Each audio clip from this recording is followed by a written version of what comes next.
Scholarly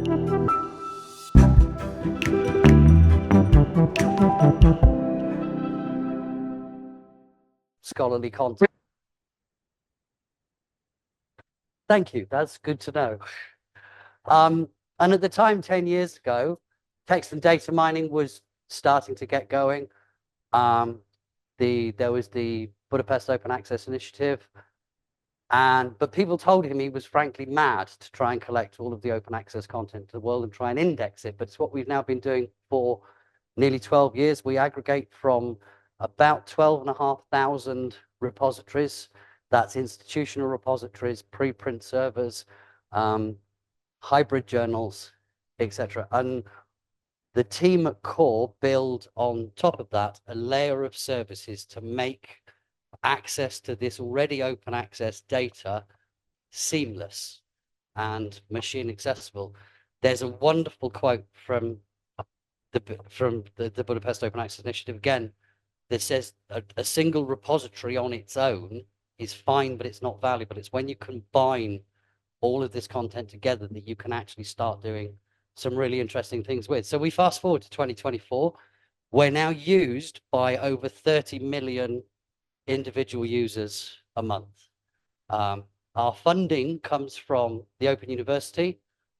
We are also supported by institutional partners across the UK and the US and beyond who kindly support us. And we have a small stream of our income that comes from licensing our services to some commercial partners. And there are a wide range of applications for the work that we're doing. And there's just some of the research areas that we've had previous funding or we have current funding that we're working on at the moment. So our mission overall is to index everything and make it available to everyone from wherever they are. And I think we've come quite a far way down that road. We are one of the largest, if not the largest collection of full text open access content. Most of the other services, paywall, base, open alex, etc., they will link to the content, but they won't actually be able to provide you with the content. So if you say, I want all the papers in biomimetics in the last 5 years, you'll have to go to many, many different repositories to find those papers, or you can come to Core. And we serve the global network of repositories. And there's a quid pro quo where we are part of the community, of the open access community. And we were one of the early adopters of the principles of open scholarly infrastructures, which is how these things should be run for everyone sustainably for the future, and how you guarantee that these things can continue to be sustained. As we know, research funding, we build lovely research projects, 2, 3, 5 years later, the funding ends. What happens to all of the work that was done in those projects? And POSI is an attempt to make sure that this work endures. And the POSI structure is actually part of how Core is managed on a day-to-day basis. We have the team that works in Core. I say we've grown from 3 of us to 15 of us over the last 10 years. I've been there nearly 9 years. We have a scientific advisory board, which is made from luminaries across the community, from Herbert van den Sompel, who originally came up with the OAI PMH protocol, which we all work over. And we have our board of supporters, and our board of supporters is drawn from the member institutions. So this is librarians, this is research managers, this is repository managers telling us what they want Core to do and how Core can best help them. And in fact, twice a year, I'm not sure if that should be legible. Twice a year, we actually survey the board of supporters, that's our member institutions, to ask them what is critical to them. What do they want to see in terms of tools for their content, in terms of monitoring their content, in terms of open access compliance for their content. In the UK, we have something you may or may not be aware of, which is the Research Excellence Framework, or the REF. The REF has very specific OA rules that anything is funded by public funding must be made open access within 90 days of publication. You may be aware that in the United States, this is also growing with the OSTP memo, although with the change in legislature recently, this may well now be changing. But overall, Core provides these kind of tools. And interestingly to us, the last time we did this was June of this year. And rising rapidly through the ranks to the top is actually making content machine readable. And that's a large part of what we do, because the content that authors deposit in repositories is largely PDF. And while PDF may be lovely to read on any different machine, anywhere in the world, is a horrible thing to work with in terms of actually accessing the electronic content. There are other tools we use. When we ingest documents into Core, we turn that PDF into raw full text that you can then actually do things with it. And the number one request from our members was to help them make their content machine readable. The second one here is identification of papers with rights strategy. This is very big in Europe at the moment, and many UK institutions in particular are now formulating rights retention strategies with their authors on a publisher by publisher basis in an attempt to retain the copyright and retain control of the copyright for their authors. And with some of the tools we have at Core, we are able to extract rights retention statements from the full text of papers. And we're now starting to do this with data availability statements and funder mandates and citation purpose and citation intent. And so it's essentially, you can see, we can take the full text of a paper and we can use machine learning and AI tools to analyze the content of that paper and provide services and tools built on the back of it. We have a whole range of services that we currently provide, and we'll look at the content discovery, because if we have librarians or repository managers here, this is really interesting to you people. We have researchers here. The raw data services are super interesting. And then we have, again, for managers, we have dealing with permanent identifiers, managing your content, etc. In terms of content discovery, this is where most people discover Core, is the search box on the left-hand side. If you search for a paper, if you go to Google Scholar, you will often see that down the right-hand side, the paper is actually linked directly to Core. So the search interface is where many of the 30 million people we have visiting Core each month first hit. But we have other services that we build for repositories and for users. The recommender, as we say in English, it does what it says on the tin. That means it does as the name implies. It's a paper recommender service. It can be installed into any repository platform, whether it's DSpace or ePrints, and that will help your users. And it can search your local content, but can also return results from the global content in Core. And the Discovery plugin is a really nice, quite cheeky little tool for Chrome. You can go to the Chrome user store and download it. And if you get to an annoying publisher page where you have paywall padlock at the top, and it says, please give me 29 euros to log in and read this PDF. If Core has an open access version of that PDF, the little padlock you see there will unlock in the top of your Chrome browser, and it will point you directly to a free to read version. Other tools we do, this is largely covering the Core repository dashboard, as I say, which allows repositories to manage their content and the way it's exposed through Core. And you can have content that's embargoed, you can have content that's not open access, you can have content that you cannot share, you can have content that you can share fully, which means Core will aggregate as well as index. You can have content that you can only keep within your repository. This all depends on the license and conditions, and we can manage and handle all of those license and conditions so your content gets the widest dissemination possible, yet you, as the researchers that produce it, still get the credit for it. We can do tools, for example, on metadata validating, adding DOIs to records that don't have it, adding ORCIDs to records that don't have it. Can I ask, if you're writing papers and you don't have an ORCID, can you get one, please? Because it really helps people like us and people like the repositories at the end of the day, tying it all together. Another one is tracking versions and duplicates. This is an interesting one. Single author papers these days are almost unheard of. It can happen very often that multiple authors on a paper can deposit the paper into their own repository. And you then end up with multiple papers of the same, multiple copies of the same paper being repeated over and over and over and over again. And that's not helpful either. So we can actually find those, deduplicate them, and tie them to one version of record.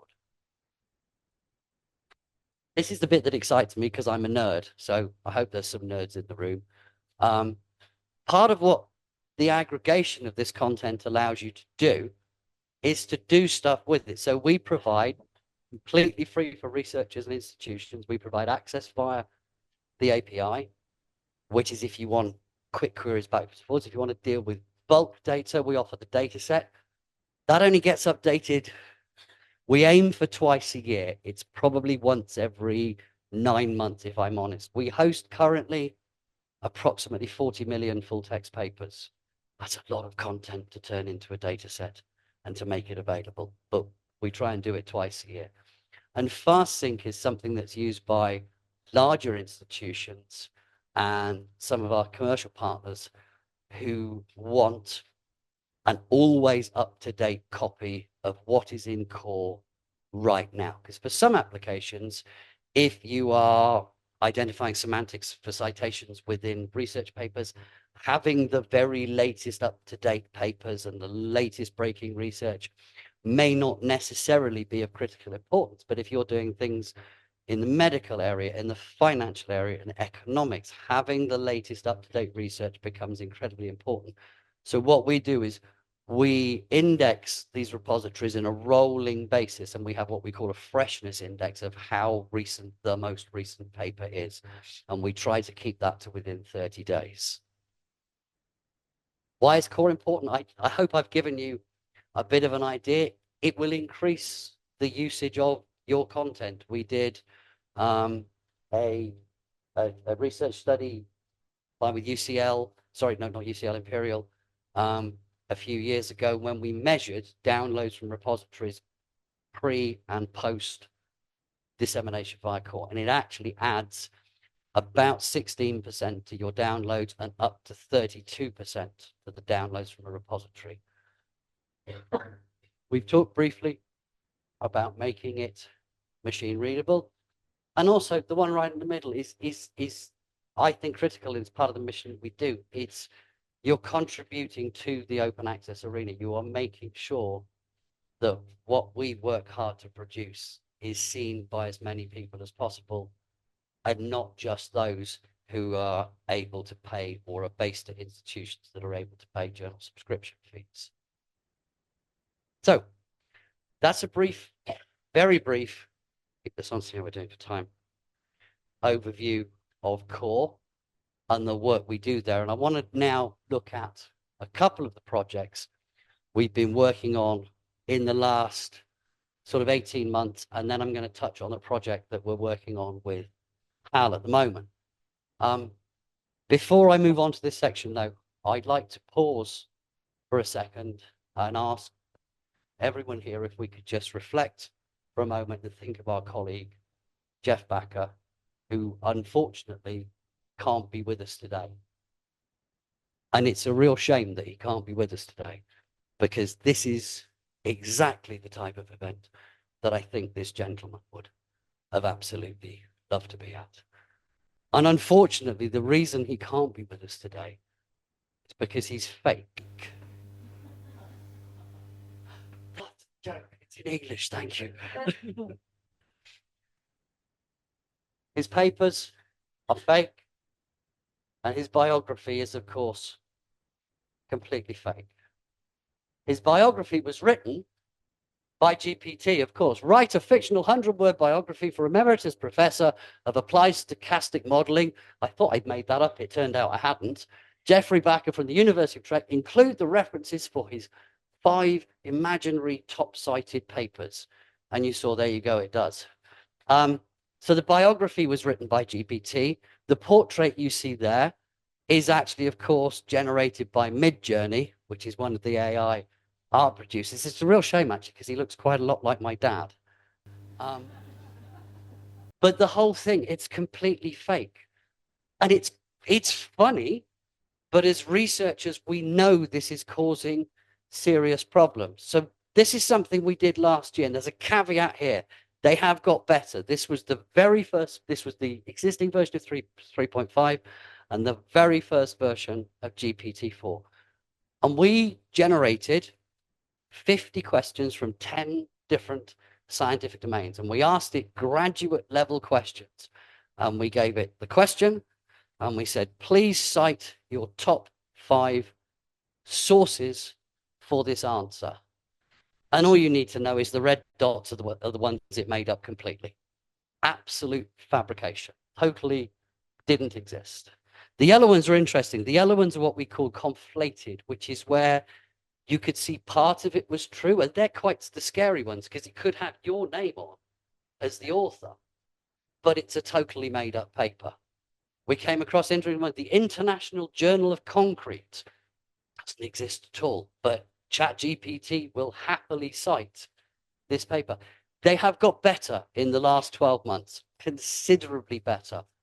And many people will say, but you shouldn't be using LLMs or AI to generate references or generate citations. But there's a small problem with that. And the problem is us as human beings. We don't do what we're supposed to. We don't use the tools in the way that they're supposed to. These cringing examples, the bottom one, this was earlier this year. 2 lawyers fined $15,000. One of them was struck off for citing completely made up case law. Didn't exist at all. Journalism, medicine, finance, the list of people using this and getting caught out is endless. If we have people here who are teachers, your students are using it. My wife also works for the Open University. Your students are already, in English, the expression, the toothpaste is out of the tube. Okay, you can't put it back in after this. So what can we do? This is where we started with what can we do? Because at core, we have an amazing collection of peer-reviewed literature from across all domains, from the life sciences to the humanities. And when we put this together last year, those of you who've been, and you will have seen some of this presented, this is what's called a retrieval augmented generation framework, which is a very convoluted, nerdy way of saying basically it's like dealing with a small child. You have to make it sit in the chair and make it do as it's told. And the way we make it do as it's told is actually really straightforward. It's a 2-stage process. And we take the original user's question that they can put into this box, fully English or French formatted question. And we use the AI in the first instance to turn that question into what's called an elastic search term, which enables us to rapidly search the whole of the core database. And in this case, we return the 5 most relevant papers for that question. We then take those 5 papers and we take the abstracts and the titles from those 5 papers and we go back to the model. And this is where you put the boundary around it. And this is where you restrict it to answering from only on the content on which it has been provided. And we have very specific prompts that hold the LLM within that model. And there are other advantages of that as well. So effectively, what is the effect of changing the composition of metal alloys on their mechanical properties? And you can see this is the type of answer that Core GPT gives. And here are the papers from which that answer is drawn. And immediately you have the advantage that all of those papers exist. They're all real papers. They all exist in core, and you can click on those links and read the papers. And actually, if we look at what here, you can see here, for instance, in the 15 pH alloy exposed to the intermediate temperatures can cause embrittlement through the martensitic decomposition. Once again, I didn't make that up. That is a thing, and we can see, here's the paper. And you can see from the abstract, the parts of the abstract, it's reworded to answer the question here. One of the other things this leads to is they winced, I think, when they had to admit that the latest version of GPT-4 cost Microsoft $10 billion to train, which is no one in this room has access to resources on that scale. Even retraining these models is incredibly expensive. And if you've used these models, if you use the online version of these models, I suspect many of you will have seen the, I'm sorry, I can't answer that. My knowledge goes up to January 2023. And after that, I don't know anything. The thing with core is once we have the paper, we can use the paper to answer the question. You don't need to retrain the language ability of the model to answer the question if you can give it the content for that. So these ones here, this was done again sort of end of last year, beginning of this year. And all of the GPT-4 technical report, that was a bit of a contentious one, to say the least. And all of these are very, very up-to-date papers that were certainly published after the model that generated this answer was produced. We did do some evaluation on this, of course.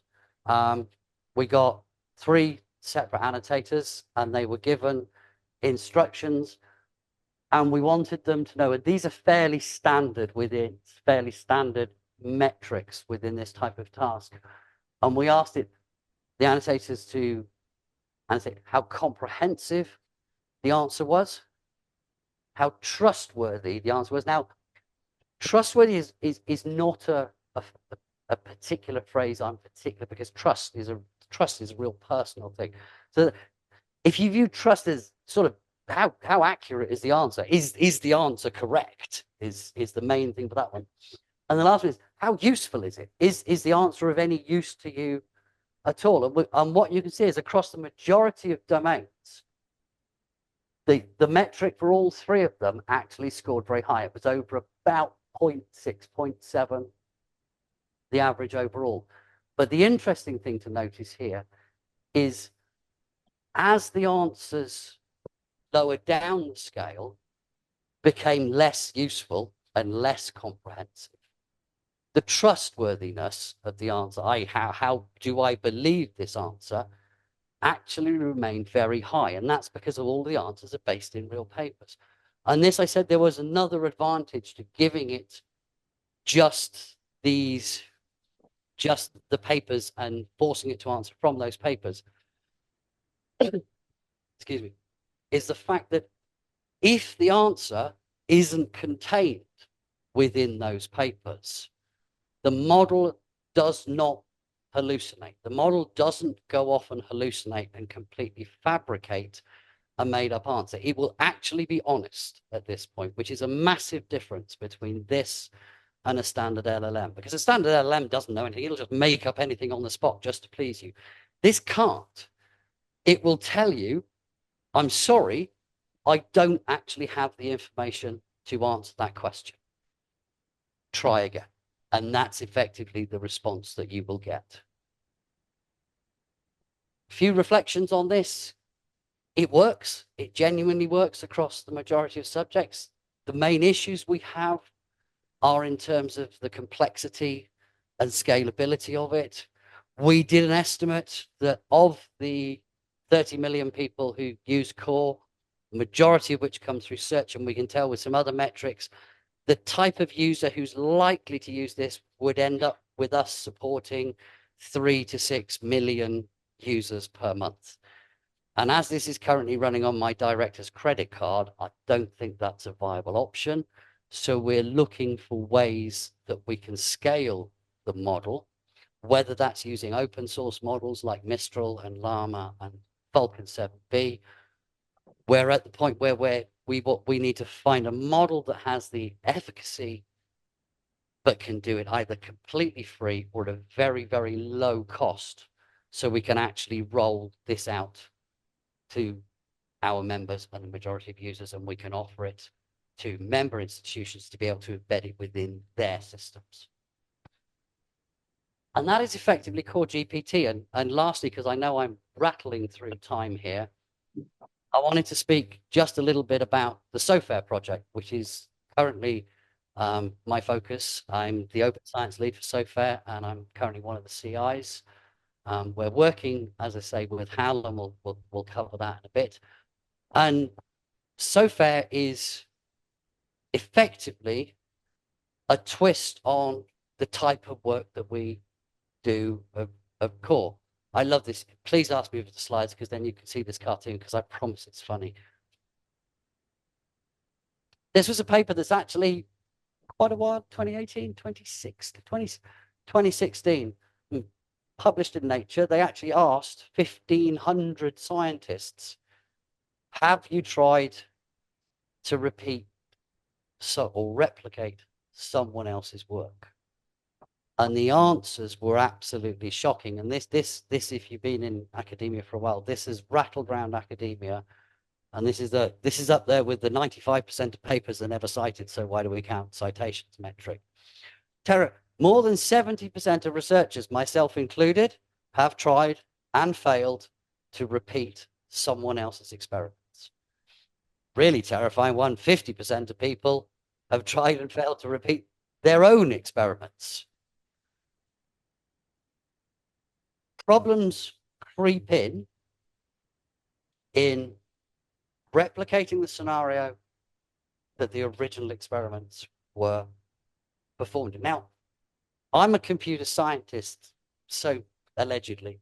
So for me, it's quite straightforward to find out what versions of software were used, what type of the code was used, what language was the code written.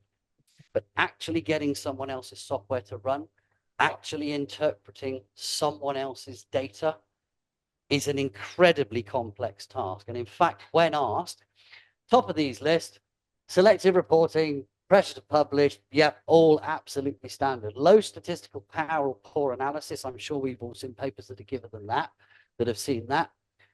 But I can't find the software, or I can't find the data, is a critical part of reproducing science. And if we can't reproduce the data and software, we can't reproduce the science. And that's a huge lacking in what we're trying to do here.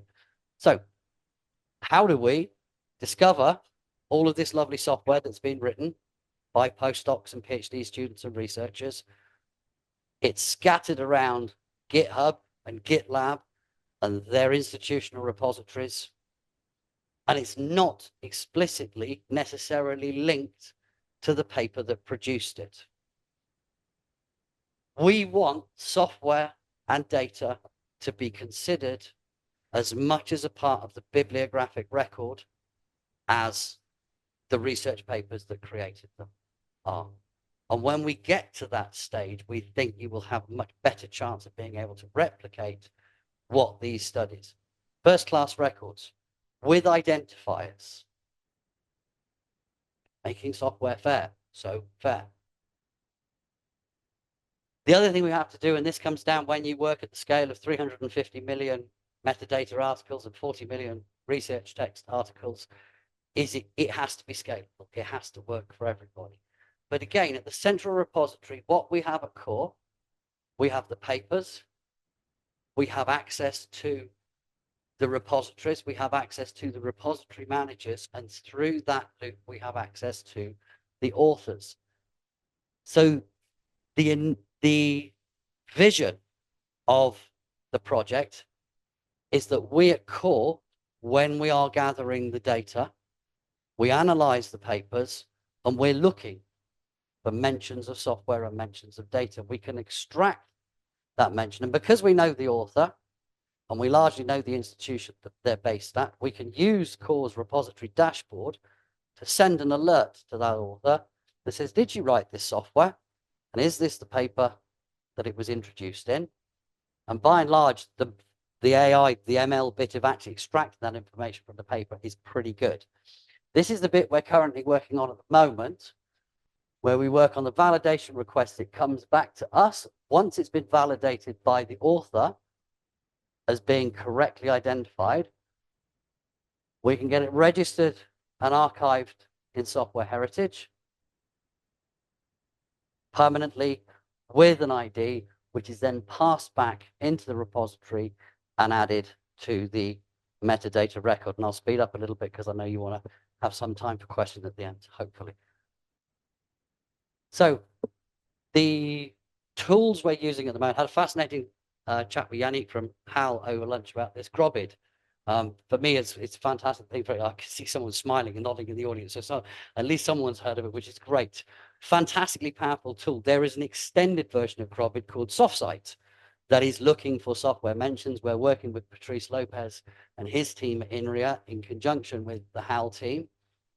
And HAL are actually going to be a use case for this as an example of best practice of actually how this should be done, which is a great thumbs up for HAL and INRIA, to be honest. And then, as I said, software heritage will be involved in the permanent archiving of the software assets themselves. Demonstrated via INRIA and terrible acronym, EMBLEBI, which is actually the people behind EuroPubMed, if you don't know. So that's European PubMed Central we're working with there. And also IBL PAN, which is the Polish National Academy of Sciences. We're working on a case study in the digital humanities. With those guys, that's basically what we're doing and what we hope to deliver. Some of the challenges, coming up with the effective and efficient annotation schema. Thankfully, we can tick that one off. That's now done. We have an entire team of annotators who are working to improve the original annotation data set for SoftSite because it was only in 2 domains. And for it to work across domain, we want it to be fully cross-dimensional. The scalability, which I've mentioned already. And again, this idea of permanent identifiers, getting PIDs, whether that's a DOI for your papers, whether it's an ORCID for yourself, whether it's a SWID, I believe they call it, which is a software heritage ID for an actual piece of data or code that you've built. Please make sure when you're uploading things that it's all correctly registered. With the DOIs, this is just, I'm going to speed up now because this is what we hope to achieve. And this I just put up as kind of, we are all aware of most of the challenges that are here. But I think on top of the challenges, it does deliver an awful lot of opportunities. And we've just discussed some of them here today. I'm very proud of the work that we've done with Core GPT. I think the response we've got from it is fantastic. And I'm looking forward to working further with the people from INRIA and the people from HAL. And I thank you very much for your time. I think I'm probably slightly under, okay for time. And scholarly data in machine readable form are highly valuable and aggregated together. You could do some wonderful, wonderful things with this data. I once said, there's a guy called Jevin West, who's a professor from Virginia, I think. And he said a wonderful thing. In all of this literature, scattered throughout literature, there are incredible discoveries to be made, whether it's cures for cancer, whether it's efficiencies in systems, whatever it is. Having that data gathered together is a critical part of our mission at Core, and the tools that we now have with machine learning, with large language models, is helping us to far better understand and better leverage this data for everyone. I will make this presentation available afterwards. There is a pile of references for the papers that we've done. And on that note, I will have a quick drink, say thank you, and I will stop talking. Hi, thanks a lot for this presentation. I'm very interested by the software project. It's great. So I have one short question. Who are you working with at INRIA on this? Laurent Rockery. Okay, sure. So because I'm in a project with Laurent on very similar to this. So we had the idea of so one issue is identifying the specific version of the software. And we had the idea that maybe we could actually look at the code and try to do some matching between what you have in the code, what you have in the description of the paper, in the algorithm, etc. That's very nice. We're actually in conversation with Lauren. Lauren has a subgroup within the SOFET who are looking at what's become it's part of the disambiguation. Okay. Because if you go to GitHub, you search for sorry. Yeah, it's part of the disambiguation task because if you search, for example, octopus, which the reason I know octopus is we work closely with a British organization called JISC, and octopus is one of their platforms.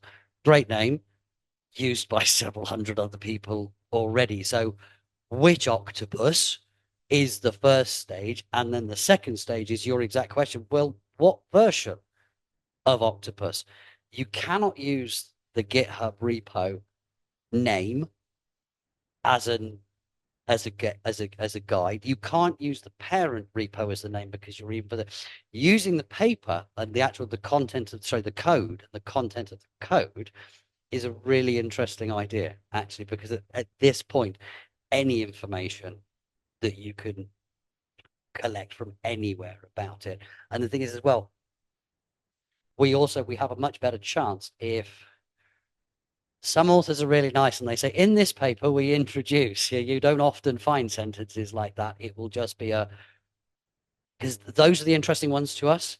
It's everybody uses Python, SQL, whatever. That's less interesting. But it's the ones where someone has actually developed it themselves. And that's the one where, whether it's in a footnote or whether it's in the text itself, there will be a GitHub link. If we have a GitHub or a GitLab link to start with, and we can actually see the code itself, and we're trying the README from the GitHub as well. That's another place that you can look. But no, the code itself is a really interesting thing. Thank you.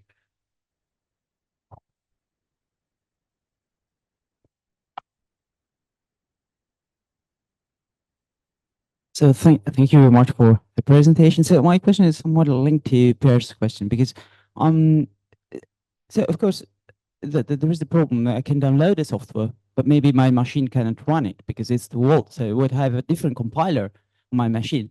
So and of course there is Nix is a solution or things around this idea of not only having available software but having it run remotely or something. So I was wondering whether you're going.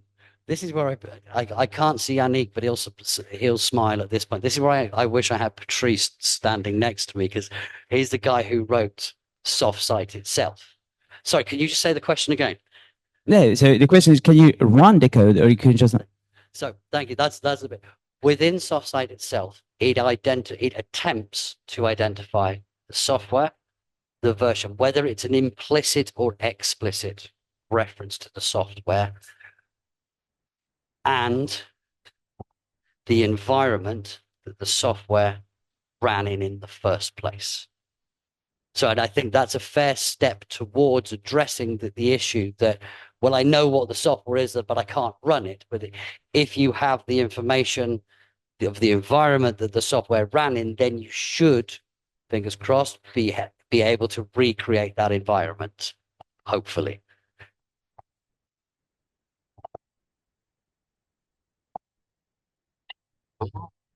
Two more. Oh my gosh. Three more. Thank you. Thank you very much for this very fascinating talk. I was wondering about, the interconnection between Core and the other services in Europe. Is there a link between Core and EOSC, for instance? We are not part of the EOSC platform. We are working closely in the SOFAR project with many of our partners, like the Polish partners and the Czech partners. And any plan to go towards EOSC nodes or? Funding. All right. So message understood. Thank you very much for your talk. On your website, I see a subtitle. It's written "Make metadata, not war." So it's very interesting. Again. So my question is about metadata. So we have an issue with the aggregator, such as OpenAlex or OpenAir, with the problem that we have rich metadata in our repositories. And when we inside the aggregator, it's poor metadata, it's garbage. So for us, we have to avoid to work with each aggregator so that our data are clean and rich. So how do you see this issue of added value or chain of added value between the data producer, the aggregator, to have rich knowledge graph and not poor aggregation? This is a fascinating question, and it is one that is at the heart of what Core has been trying to do for the last 12 years. When Petter first started Core, everybody told him that metadata was king. You don't need to aggregate the full text data. And he disagreed, loudly disagreed, and is still disagreeing 10 years later. I think he's been proved right on that.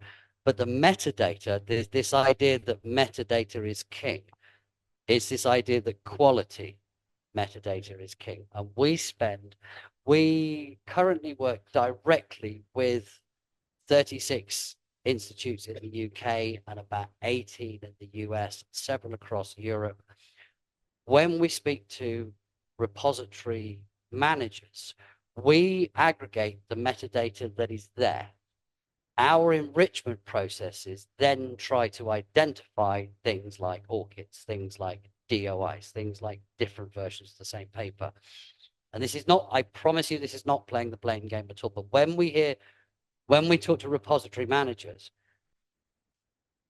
the second, if not somewhere in the top 3 positions of what they would like is when authors are uploading manuscripts, that the metadata is fully formed at that point. And as we all know, unfortunately, that doesn't happen in all cases. So filling in the blanks in what you describe as garbage metadata is an incredibly challenging process. There are people who are working at Crossref is a major source of good, fairly clean metadata, but it does come down garbage in, garbage out. If the original metadata is not clean and cannot be approved, you're going to end up with rubbish. There's no way around it. So we are massive vocal proponents, as you will have heard today, for please, please, please, can we have clean, quality, well aggregated metadata?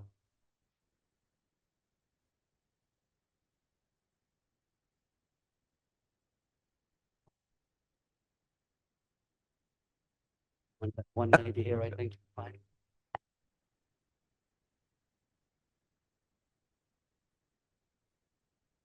Thank you very much for the presentation. I am not very sure about the way you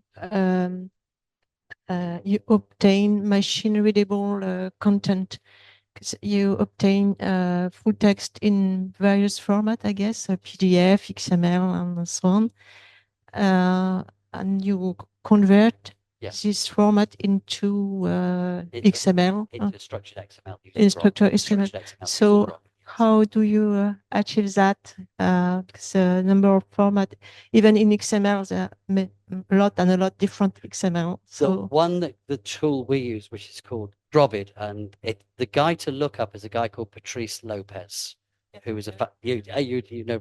So within Grobid is what's called a TEI .xml, and that's the structure that we use. So but it doesn't include an OCR, right? And there is no OCR in Grobid. So how do you process scans?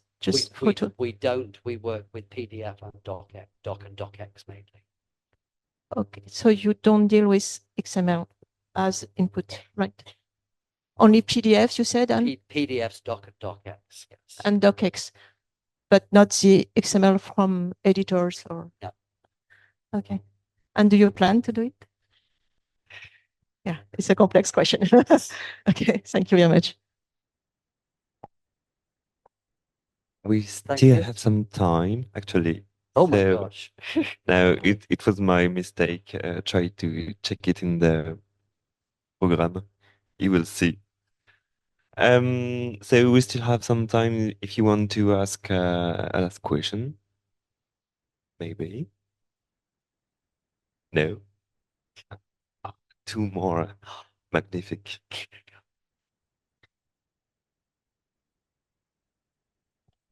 Yeah, I had a question on Core GPT. So when at the last step, when you go from data to text, and then how are you sure that there is no hallucination or omission from going from the data to text?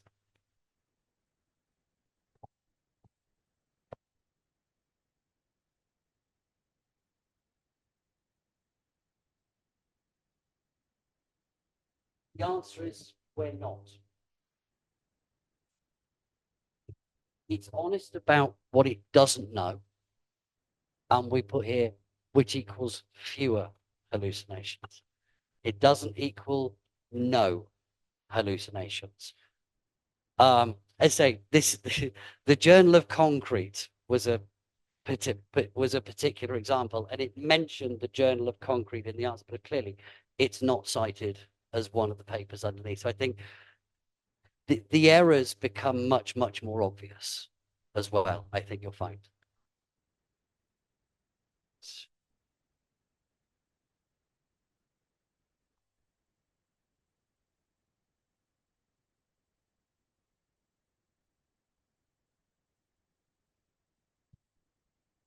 I had one other question about Core GPT, about other languages than English or other alphabets rather than Latin alphabet, and a mathematical formula. So can I search for, I don't know, the integral from there to there of these equals that in the input search, and then, oh, it finds all PDFs where this integral shows up or something like this? Do you and me want to have a chat about latex and math jacks and things like that later? Because that's what we're talking here is, because Grubbin is used for the extraction, most of the formulae you'll find within papers are done in math jacks, or they're just done as images and therefore they're dumped into a separate folder. So at the moment, no maths out. The foreign languages in the papers is an interesting one. It's what we look at in core. Within core, and rightly or wrongly, the language of global academia, certainly the global north, is English. So English is far overrepresented what we do. Japanese is the next language, actually. Japanese and Spanish, they kind of overtake each other in terms of language. I will put my hands up. Everything we've tested is in English. I would love to test in Greek, in Cyrillic, etc., in Russian, Ukrainian, but I think again, the key thing is having the bank of papers to pull from, because the first stage is give me the papers that are most closely associated with this article. And if you have a much, much smaller data set that you're drawing from, I think obviously your answer quality is therefore going to suffer. Okay. Thank you very much, Mr. Pride. I won't bother you more today.